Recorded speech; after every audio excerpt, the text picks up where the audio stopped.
Magandang imi ang boses ng damdamin, tulong at kalingap ang laging unahin.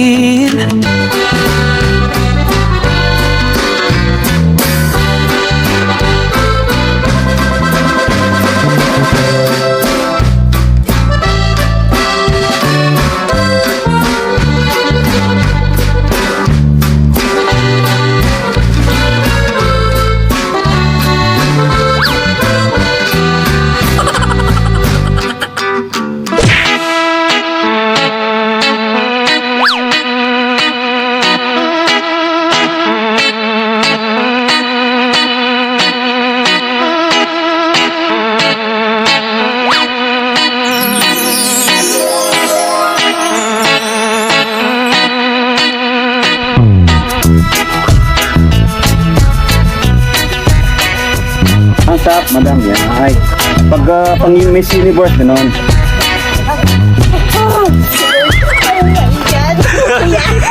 Okay.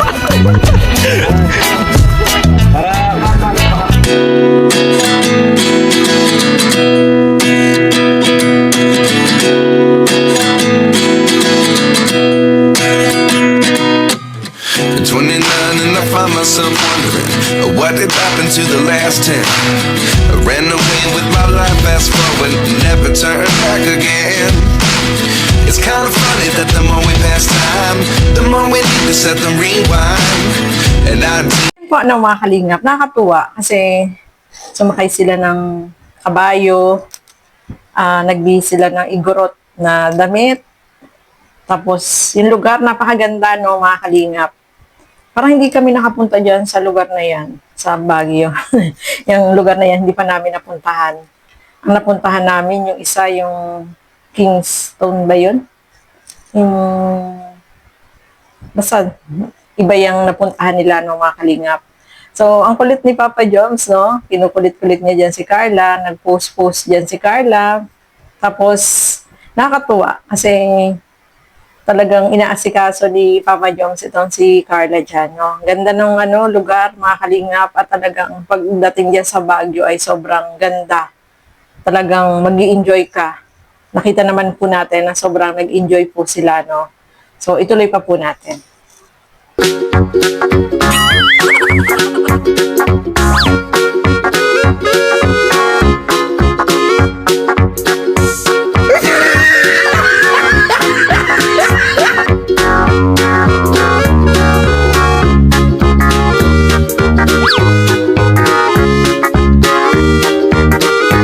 Oo, si Carla.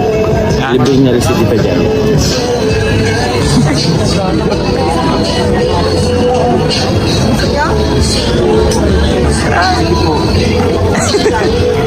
Ang bilis ng sagot, ano? Ako na, Tita. Kami ng tita, no na. Any money. Don't pull.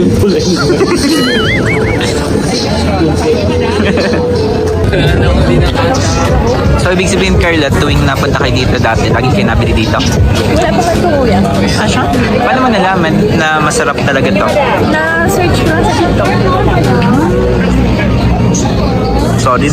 Sarap?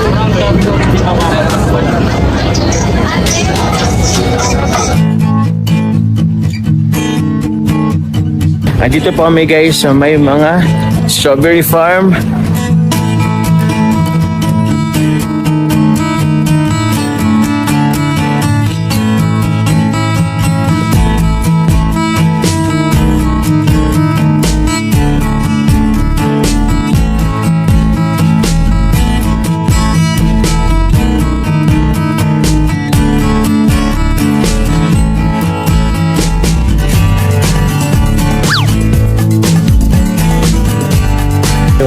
Kaya.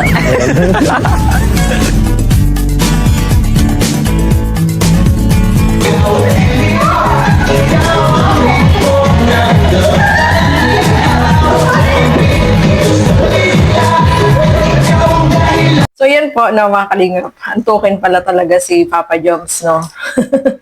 Sarap ng tulog niya, eh.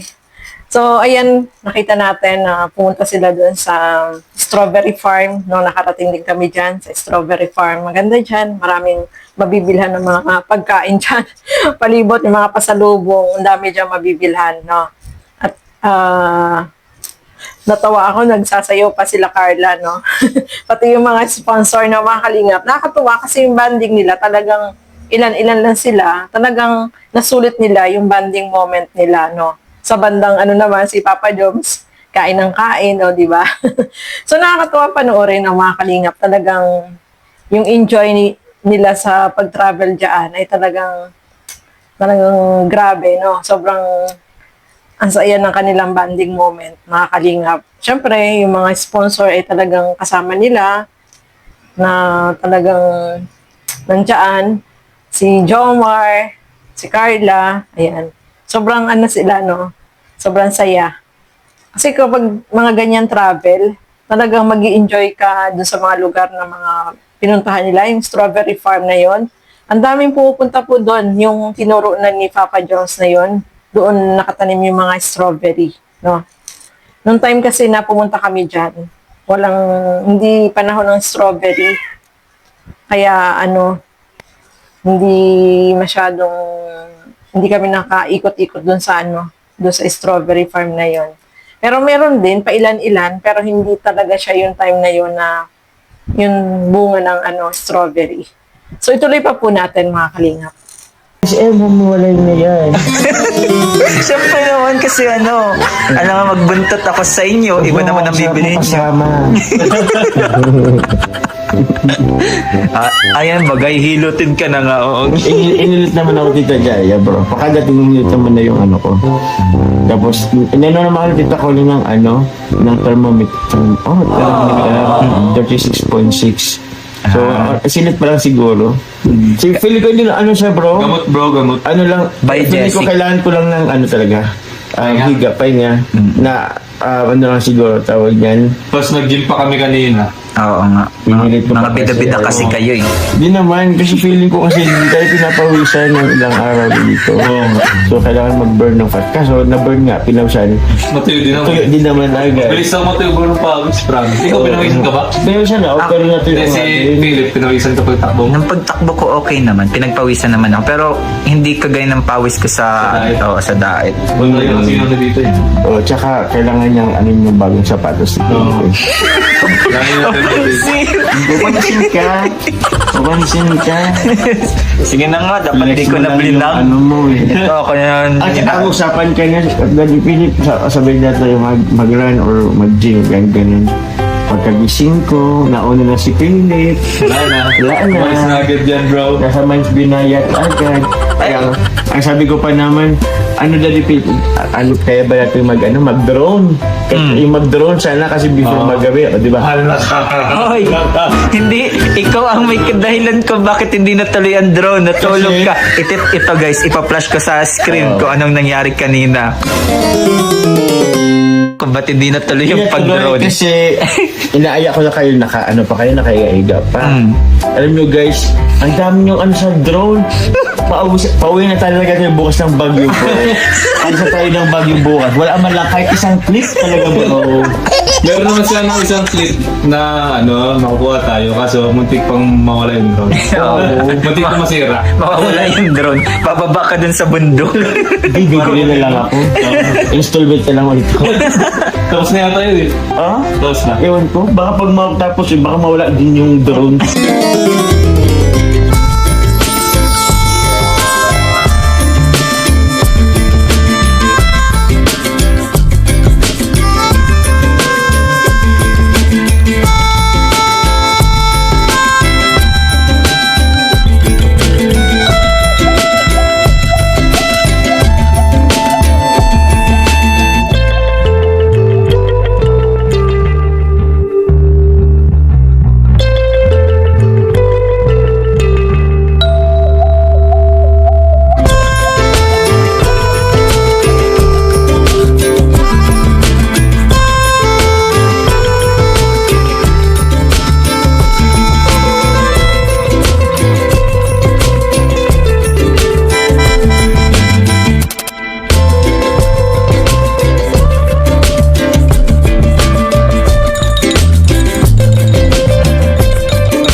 kakalap din lang po namin po from Baguio po, dito po ngayon sa Rhapsody po, dito sa Muntinlupa.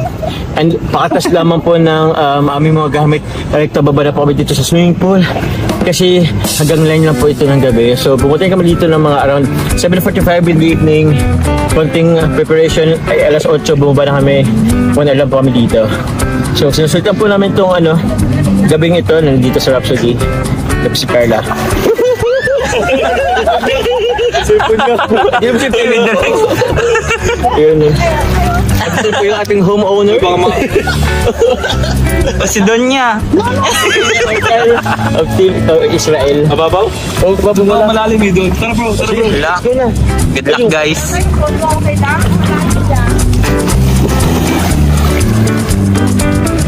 Ano tayo? Tawag yan?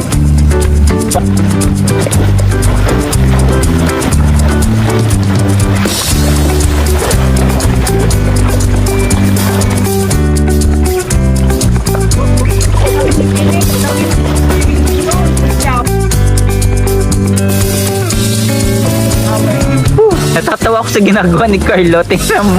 Bakit? Kung paano niya i-survive yung yung cellphone niya dun sa Akin na kasi, akin na.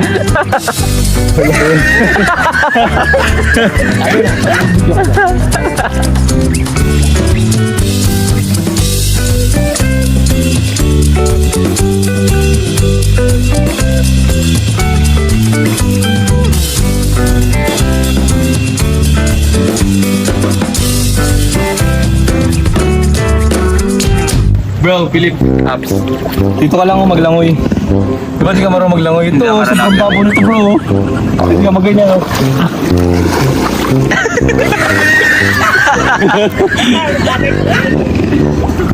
Mababaw pala tita, mababaw. Hindi siya masyado malalim. Yun, nagpunta mag si Kailan sa dulo.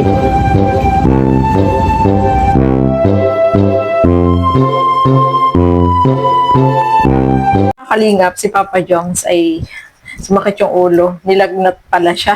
Masama yung pakiramdam, kaya naghanap siya ng mabibilhan ng gamot, no? So, kapag ganyan talaga mga travel, Papa Jom, next time, magdala na, no? Kasi kada mag-travel ka talaga, isama mo na sa mga dadalhin mo ang gamot, lalo na sa lagnat, sa sakit ng ulo, yung sa LBM, napakaano yan. Yung sa pagsusuka, sa allergy, kailangan may dala ka niya, no? Kahit 2 o 3 piraso kapag magta-travel. Napaka-ano po yan, no, mga kalingap. Napakahalaga. Kapag magta-travel ka, huwag kakalimutan yan. Ayan. Ayan. Sa susunod na travel mo, Papa Joms, siguraduhin mo na may dala kang gamot. Kasi napaka-importante po yan. Kahit ako, kapag nag-travel talaga ako, may dala akong gamot. Especially yung sa LBM kasi yung tiyan ko talaga maano eh. Kaya ang ginagawa ko pa nga pag umalis ako ng bahay, iinom talaga ako ng pang LBM lalo na kapag malala yung biyahe. Ayoko kasi na naranasan ko na kasi na sumasakit yung tiyan kapag nagta-travel kaya inuunahan ko na. No? So nakakatuwang panoorin kasi nag-enjoy sila lahat dyan, mga kalingap. Hanggang nasulit nila yung bakasyon nila ng mga kalingap. Kasi nag-swimming pa rin sila doon sa sa Rhapsody. So, sila lang din yung nag-swimming doon at nag-enjoy din. Nagkulitan, no? Nakakatuwa ang panoorin ng mga kalingap at talagang makikita natin na masaya po sila doon sa mga ginawa nila, no? Nakakatuwang panoorin. So, panoorin niyo po ng buo itong vlog ni Kalingap Jomar, no? Supportahan po natin. Sobrang mag-i-enjoy kayo kasi napakaganda, no? Yung mga lugar na pinuntahan nila. Parang kasama na rin tayo na pumunta ng Baguio, no, mga kalingap. So, ayan po. Maraming salamat sa inyong walang sawang panonood at pagsuporta dito sa aking mga ginagawang reaction video. So, hanggang dito na lamang po muna. Thank you and God bless sa atin lahat. Bye-bye po!